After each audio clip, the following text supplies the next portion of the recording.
খেলা মোটামুটি ভালোই হয়েছে। এই যে খেলাটা করার পরে ওনারা যে উদ্দেশ্যে এখানে আসছেন, যদি এখানে খেলা হয়, রীতিমতো খেলা হয়, তাহলে কিন্তু এই এখন যায় আর ওনাদের উদ্দেশ্য মাদক খাওয়ার আর কিন্তু সুযোগ থাকবে না।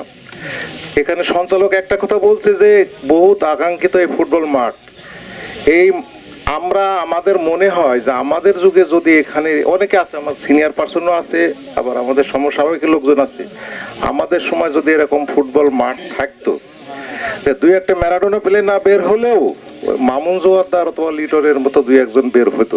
আমাদের একটা স্লোগান আছে, খেলাধুলায় বাড়ে বল, মাদক ছেড়ে খেলতে চল, তাই না? তো খেলাধুলায় আসলেই বল বাড়ে, শুধু কি শারীরিক বল বাড়ে, আমরা মানসিক ভাবেও অনেক শক্ত হয়ে যাই, তাই না? আর পড়ালেখার পাশাপাশি যারা খেলাধুলা করে বা এক্সট্রা কারিকুলাম অ্যাক্টিভিটিসের সাথে জড়িত থাকে, তারা কিন্তু বিভিন্ন জায়গায়, বিভিন্ন ইউনিভার্সিটিতে, বিভিন্ন চাকরিতেও আগে সুযোগ পায়, মানে খেলাধুলার একটা কোটা আছে।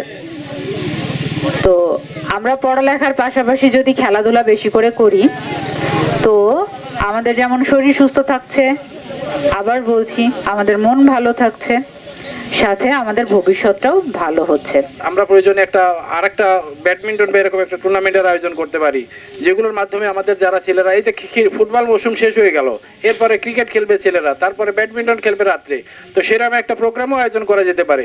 ব্যাডমিন্টন দল এরকম 8-10টা দল গঠন করে ওনারা আমাদেরকে সহযোগিতা করবে। তো তোমরা যারা গ্রামের আসো ছেলেরা, এটা ব্যাডমিন্টন যখন খেলো, সুন্দর করে মাঠ তৈরি করবে, এই মাঠেই প্রয়োজন খেলায় লাইটিং এর ব্যবস্থা করে নিতে পারবা, তাহলে আমরা সেটাও আয়োজন করতে পারি। এগুলোর মূল উদ্দেশ্য হলো যেন আমরা বা তোমরা যাতে এই আমাদের সমাজটাকে মাদক মুক্ত করতে পারি। তো আমি আর বেশি বাড়াচ্ছি না, কারণ সন্ধে হয়ে যাচ্ছে।